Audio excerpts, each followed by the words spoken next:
Hello বন্ধুরা, আজকের রবিবার দুপুরে আর একটা তোমাদের সাথে ভিডিও নিয়ে চলে এলাম।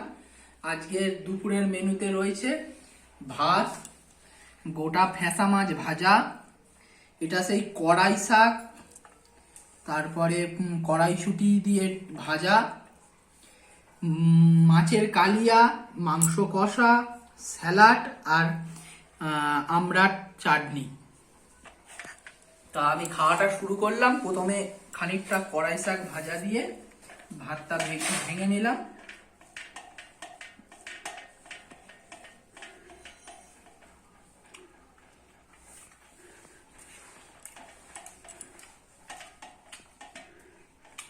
কড়াই শাক ভাজাটা মিষ্টি মিষ্টি ভালো হয়েছে।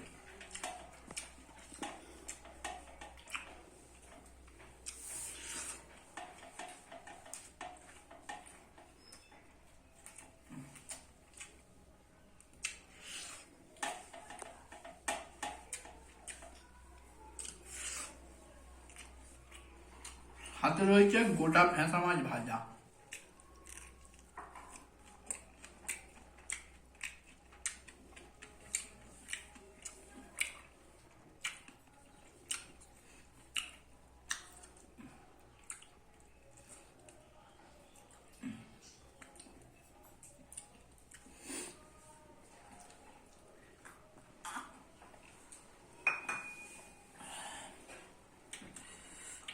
মাছ ভাজা খেতে আমার খুব ভালো লাগে, যে কোনো মাছই। খানিকটা ভাত ভেঙে নিয়ে এই হচ্ছে রুই মাছের ঝোল। একটু মাছটা তুলে নি। বন্ধুরা, বুঝতেই তো পারছো, এত মাছ টাছ ভাত খাওয়া তো সম্ভব নয়, কিন্তু আমি সবকিছুই তোমাদের সামনে তুলে ধরার জন্য কিছুটা কিছুটা করে খেয়ে তোমাদের সামনে তুলে ধরছি যে কিরাম কি হয়েছে।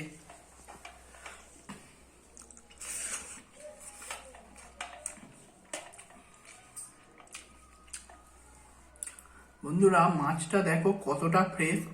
যখন কোনো ফ্রেশ মাছ হবে দেখবে ভিতরটা এরম সাদা টাইপের হয়।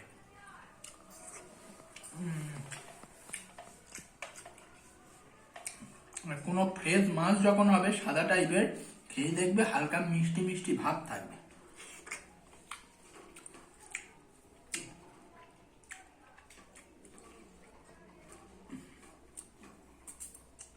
এই মাছটা হচ্ছে আমাদের এলাকারই পুকুরের রুই মাছ, জ্যান্ত রুই মাছ ধরছিল দেখে তা আমরা কিনেছিলাম।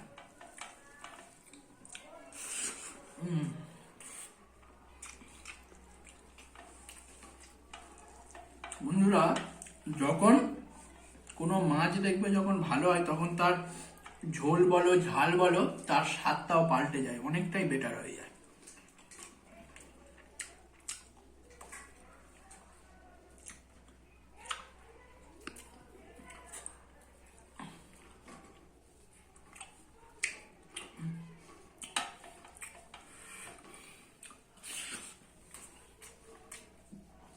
হেরাটা রয়েছে লেবু, একটু লেবু চেপে নিলাম।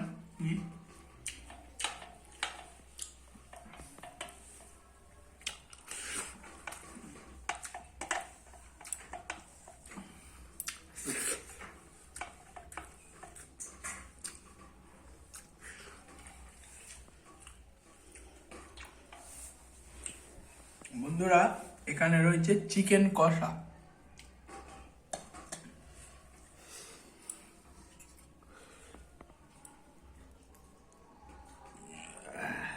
এই কষা, এই যে লেগ পিসটা তুলে নিলাম আর এক টুকরো এই আলু তুলে নিলাম। বন্ধুরা,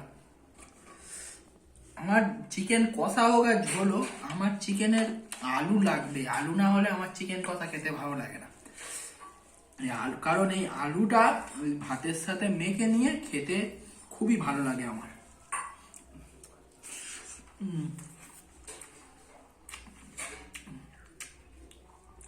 আর লেগ পিস, এর তো কোনো কথাই নেই।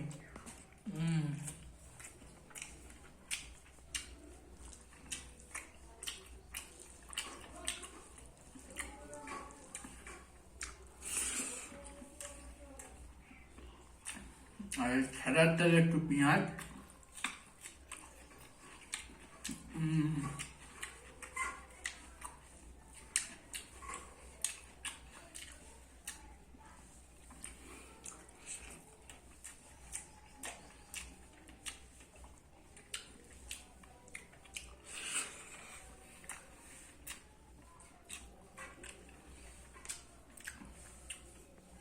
মাংসটা অপূর্ব সুন্দর হয়েছে।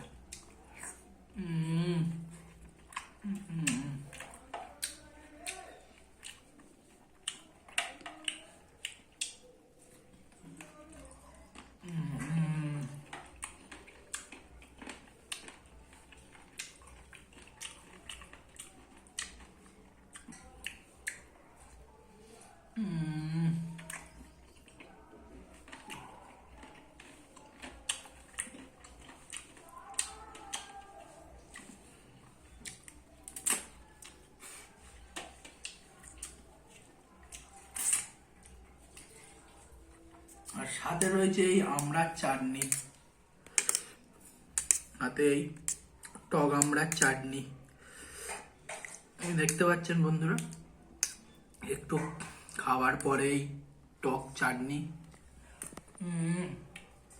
নামে টক আমড়ার চাটনি হলে কি হবে, মিষ্টি দিয়ে করা, মিষ্টি হয়েছে, খেতে প্রচন্ড ভালো লাগছে। আরো যদি কারোর যদি সর্দি থেকে থাকে তখন সর্দির মুখে খেতে খুবই ভালো লাগবে। বন্ধুরা ভিডিওটা হচ্ছে এত অবধি। যদি ভিডিওটা ভালো থেকে থাকে একটা লাইক, একটা কমেন্ট আর একটা শেয়ার করে দেবেন। যা এত অবধি ভিডিওটা।